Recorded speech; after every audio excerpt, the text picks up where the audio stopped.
Hello, Zach Pastore here, and I serve on the Executive Committee for the Kansas Rural Center, KRC.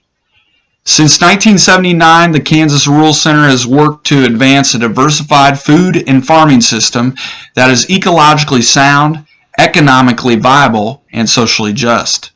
KRC helps farmers and ranchers implement alternative practices, enhance their natural resources, and improve their livelihoods to support their rural communities. We also help farmers and citizens join together in growing opportunities for local and regional food. I'm excited to be back with you today for this video series, Making the Connections, Climate Change in Kansas, to talk with you about a new innovative agriculture strategy called carbon farming and how it can help the climate. Kansas is well poised to be a state that can lead the country in terms of sequestering carbon due to smart soil conservation practices in agriculture, and I'll try to explain today both how and why. If you've followed the previous videos in this series, you're probably familiar with Kansas's impact on the climate from its carbon emissions. While Kansas currently ranks 31st in total carbon emissions among all states and dropped its carbon 19% from 2005 levels, it still ranks above average for states in terms of CO2 emissions per capita, and with its size and emissions, it would be in the top 60 of all countries worldwide if Kansas were a country. Vice versa, of Kansas impacting the climate change and extreme weather is impacting Kansas. Recently, we here in the Sunflower State have faced increasingly dangerous and costly climate-related disasters over the last decade, including our state's biggest wildfires in back-to-back years, recurrent 100-year flooding events, emergency-level droughts, and powerful storms.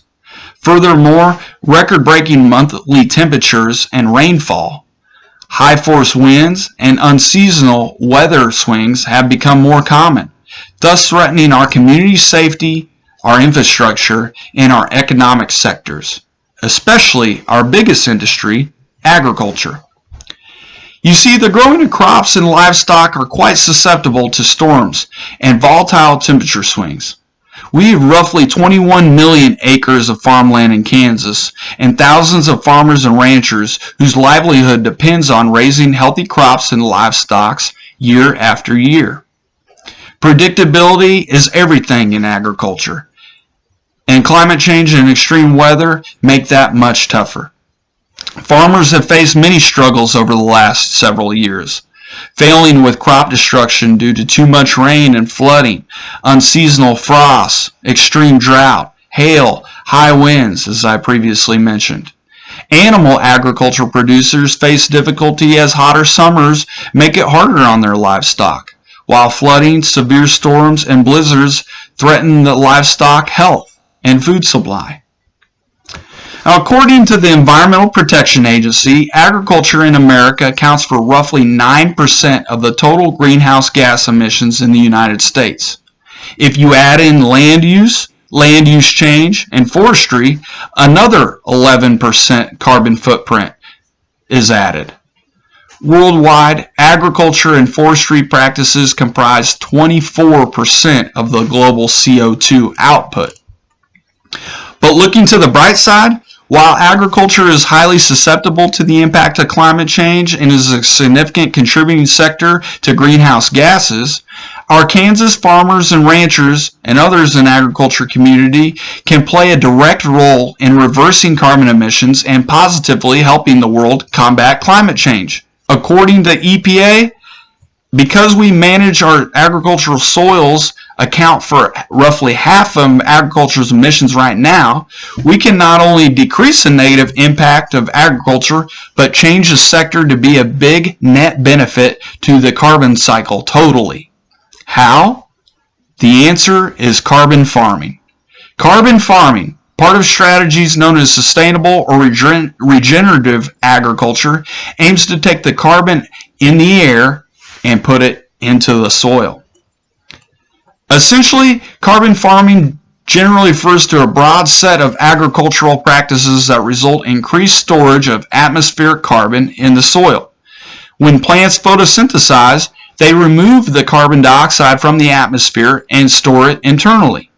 When they die, this carbon can either be released back into the atmosphere or it can be incorporated back into the soil to be stored for long periods of time. While many conventional agricultural practices result in the release of carbon in the air through plowing or tillage and soil disruption, carbon farming practices aim to continually place more of the Earth's carbon in the Earth's soil, not atmosphere. There are a broad range of agricultural practices that can be considered in the category of carbon farming. Let me go through them. 1. Leftover biomass, like corn stubble for instance, can be incorporated back into soil as a mulch instead of cleared or burned. 2. No-till or conservation tillage should replace conventional tillage and plowing. Fortunately, Kansas is currently the #1 state for no-till acres, but there still is much more to gain here.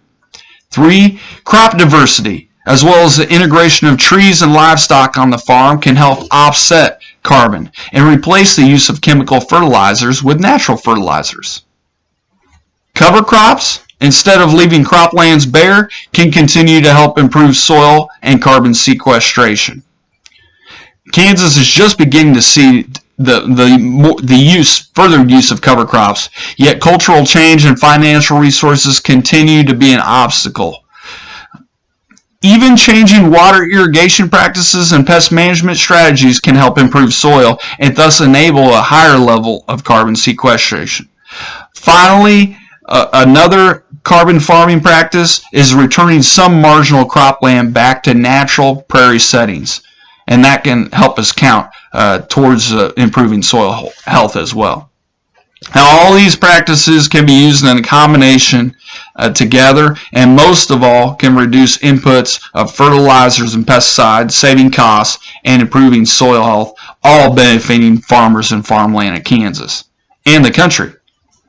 Now, in addition of offsetting emissions, carbon farming practices have additional benefits of helping degraded soils, boosting crop production, and reducing pollution by minimizing erosion, nutrient runoff, purifying surface and groundwater, and increasing microbial activity in soil biodiversity.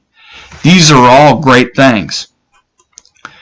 To help farmers and ranchers evolve their agricultural practices, researchers at Colorado State University, in conjunction with the United States Department of Agriculture's Natural Resources Conservation Services, with others, have developed a unique guide and tool called COMET.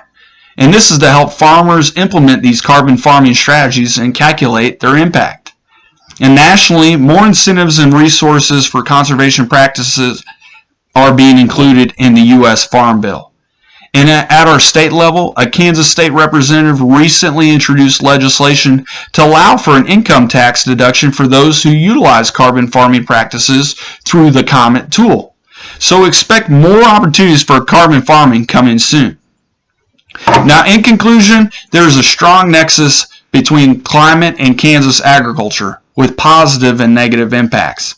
However, with the adoption of carbon farming practices, both in Kansas, across the country, and the world, the agricultural community can literally grow a better future for us all. Thank you for your attention to this presentation on behalf of the Kansas Rural Center and the Climate Energy Project. I am Zach Pastoras. Thank you for watching.